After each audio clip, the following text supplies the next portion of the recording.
Hello, people of grace. This coming Sunday is Palm Sunday and the celebration of Jesus' triumphal entry. And by what I hope is a divine coincidence, we're also studying in our series on the parables of Jesus on our Sunday worship a parable this Sunday that was taught on Palm Sunday. So I'm happy for that. But for our Pastoral Connect today, I just want to look at the triumphal entry because that's a big question mark.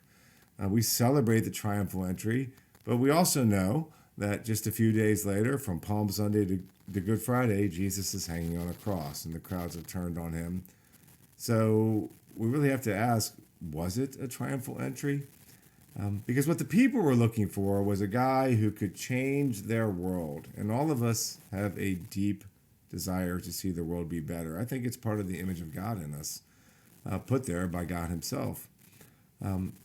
But Jesus turned away from that revolutionary approach. And that's part of why the crowds turned on him. And we get to Good Friday and ultimately Resurrection Sunday. And the book, The Wounded Healer by Henry Nouwen, really kind of unpacks this for us because he does a good job of tapping into this deep desire for change that we have. And we start to come of age in our world and realize, I think correctly, the world is not what it ought to be. We kind of go one of two ways with that. We go external and become the revolutionary, and then either blow up our world and sometimes accomplish good, but overall, most revolutions, it's hard to argue that they necessarily accomplished more good than bad.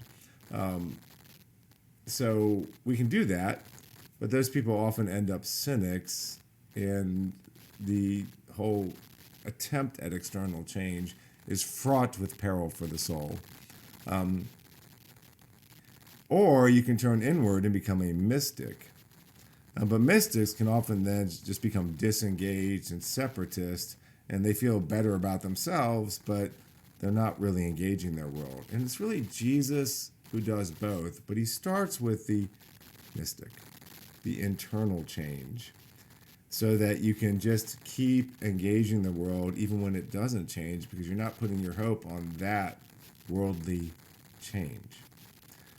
So the triumphal entry is a question mark, but if we temper our expectations and start with this internal mystical change that changes our hearts so that we engage our world and we're in the world but not of the world, but we engage our world with tempered expectations of how much it's going to change, then we become wounded healers who process our own hurt and deflated hope well, but actually help other people do some soul searching on their own. And when that happens, we're turning the corner. Jesus definitely started on the internal. He rejected the attempt to revolutionize the world and turned internal and turned small and worked with a small group of people and really worked on changing their hearts so that they would engage their world in a more God-honoring way. And that's turning the corner. That's when we start to sense deep inside, even when the world seems to be getting worse, that no, the true light's already shining and the darkness is passing. Light wins in the end. That is the triumph. But will it win in our hearts? That's my challenge to you, but it's also an encouraging thought as we reflect on Palm Sunday. Have a blessed day.